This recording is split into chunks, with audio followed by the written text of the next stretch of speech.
we're gonna start filming, making sure everybody's in frame.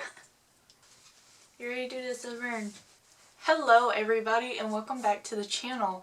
So I know you guys haven't heard from us in quite a while and we're so sorry about that. It's just things got extremely busy like they do every time this time of year for everybody. But we wanted to make this video because this may be our last video of this year, and it's kind of a sad thing but an exciting thing because then we'll go into year 2 of having the YouTube, which will be quite awesome actually. It's quite hard to do these videos sometimes because of timing, life, and sometimes the animals don't want to cooperate, so I thought she went to bite my hair.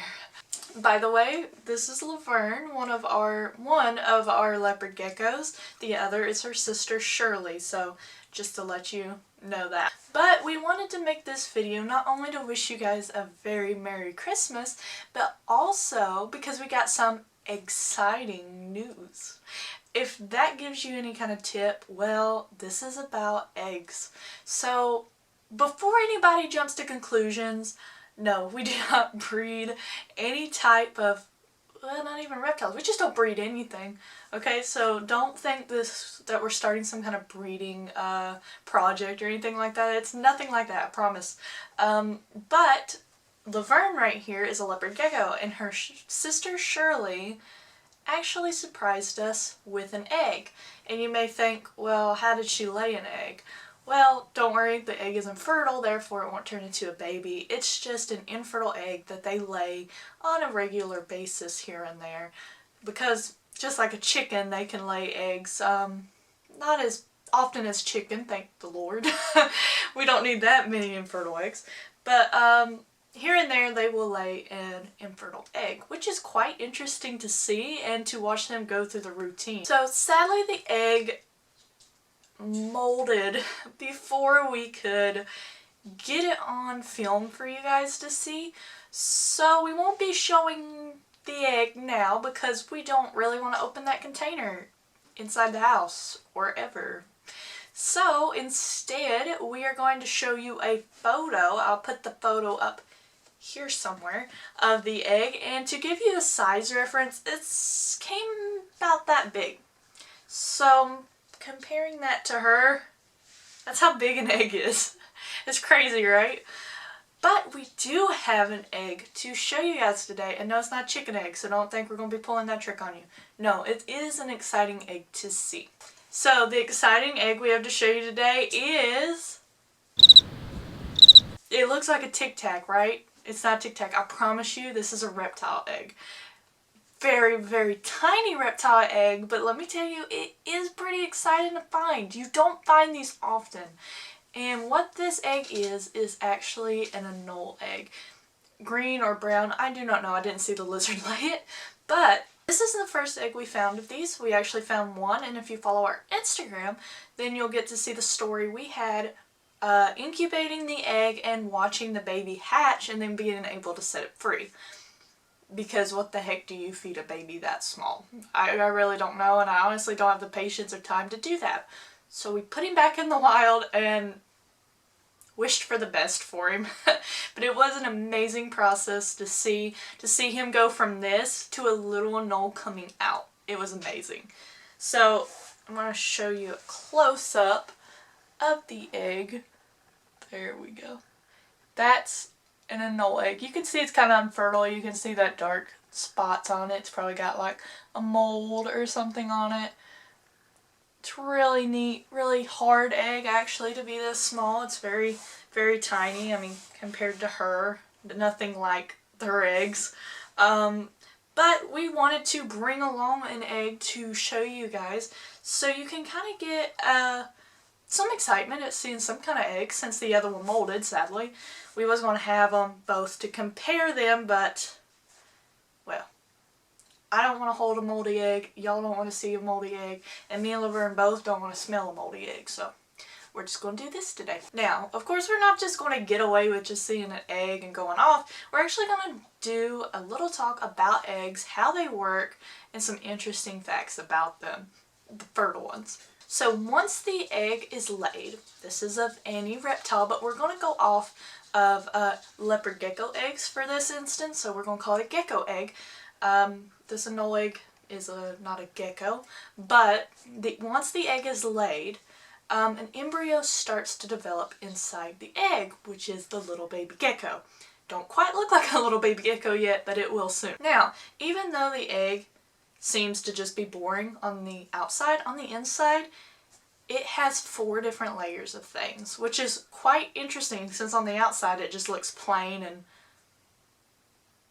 plain. So first off, there's the yolk. So you guys probably know what that is if you eat chicken eggs.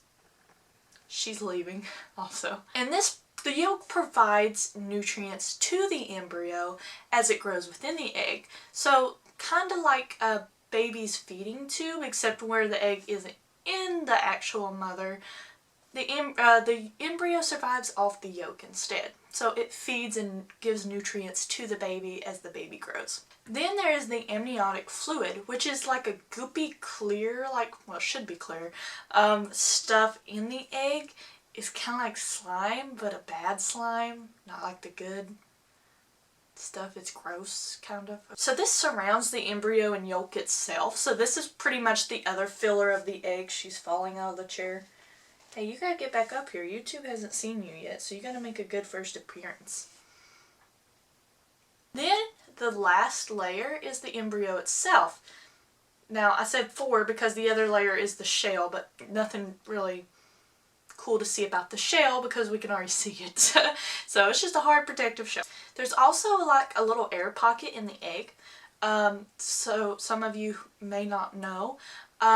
So the air pocket normally floats to the top of the egg whichever way the egg is laid, and that's why when people have like reptiles and they're breeding and they move the eggs, they don't want to rotate the eggs because you may move the airspace, or the airspace may be moved downward, and the embryo don't really need it right now, but once it does develop lungs and needs to use the airspace, will get confused and drowned. So that's why you got to be very careful. This is an infertile egg, that's why I can move it. But with the fertile eggs, you got to be extremely careful with how you hold them or when you move them. I don't recommend holding them at all, actually. So going back to leopard geckos, come here, baby girl. You're not done yet. She's like, I just want my wax worm already. I know. Here, sit in the palm. That's an egg. You can't eat the egg. Okay, so speaking of leopard geckos, an interesting thing with leopard geckos, like some of you may already know this with alligators and stuff like that, is the temperature the eggs are incubated at determine the sex of the baby. So whether it'll be a male or female. And honestly, that's a really neat thing. It's just mind-blowing, to be honest, and there's a good reason it does that too. So if the eggs are incubated at a higher temp, like 90 degrees, then all the babies will turn out males. Maybe you get a few females here and there because incubators ain't exactly correct, but you know, majority males. Incubate higher to get males. If you incubate them cooler, around 80 degrees, you'll actually get females. So it's quite neat. So in the wild, the warmer eggs would turn into males and the cooler eggs would turn into females. So it's really neat and a really good survival strategy for these little guys because, well, Laverne, you're not too little actually. You're quite a large leopard gecko. I'm not calling you fat, by the way. You're beautiful. It is a very good survival thing for these little animals because there's so much that eats them in the wild, but also because you need to have the right amount of males and females out there to continue breeding and keeping the generations going. So if you get too many males and not enough females, well, there's going to be a population decline. She went through my shirt. I love leopard geckos. So another cool thing that temperature can do with leopard gecko eggs is the temperature doesn't only determine the sex of the baby, but it can actually determine how long it will take for the eggs to hatch. Some of you might be out there might be breeders that watch this and be like, baby's hatching sooner? Tell me more. Well, hopefully this may help you. You may already know. Correct me if I'm wrong. This is just something I heard. So in higher temps, leopard gecko eggs can hatch in like 40 days, which is quite interesting actually. While in lower temps, they will hatch in like 60 days. So as you may know, males will hatch, you know, if you're going for all males and turn up the temps, they'll hatch quicker than the females, which is quite interesting to me. Why that happens that way, I don't know. Maybe the heat helps the growing process inside the egg. I really don't know. But it is quite interesting, so I wanted to share that fact with you guys. It's also believed that higher temps of incubating the eggs create brighter colored geckos. Again, I don't know how true this is. I really don't have a breeder to ask or anything, but it's cool if it is true. And from what I've researched, a lot of people believe it is true. You're trying to be a crested gecko there, huh? Didn't work out for you. Also, another thing that's really cool, as the leopard gecko egg incubates, they actually expand larger. This is because the baby's got to grow inside, and you know, the size of the baby is quite large to the actual adult. So, you know, the adult can't have an egg that big. There's no room, and there's no way for them to lay the egg. So the egg expands larger with incubation, so the baby has room to grow. It's quite interesting and quite neat. And then of course, in about 40 to 60 days, your beautiful baby leopard gecko will hatch out, and that's an amazing thing to see. I'll put a photo over here of some baby leopard geckos. They are quite cute, I must say. Very cute. I wish I could have seen her as a baby, honestly. By the way, if some of you don't know, a lot of people ask me how do they hatch out of their egg. And it's because they actually have an egg tooth on their nose, like most animals. And I know a lot of people know birds have them, but reptiles do too, even snakes. And they have this tiny little egg tooth. Sadly, it doesn't stay there long, but it's quite cute. If I can find a good photo of showing one, I'll put it up there too.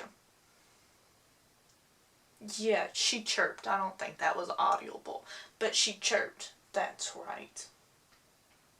She's so cute. So that's all we have today, guys. I hope you enjoyed our talk about the egg and leopard geckos. And like I said, this may be our last video of the year. We're not quite sure. If we get more time, we'd love to do another one. But if not, then we will see you next year. Thank you for watching, guys, and thank you for supporting the channel. And we want to just remind you there will be more videos coming out. This isn't the end of our channel. And hopefully we'll be able to continue this for many, many years to come. Merry Christmas, Happy New Year's, and we'll see you in 2021. Stay wild, guys.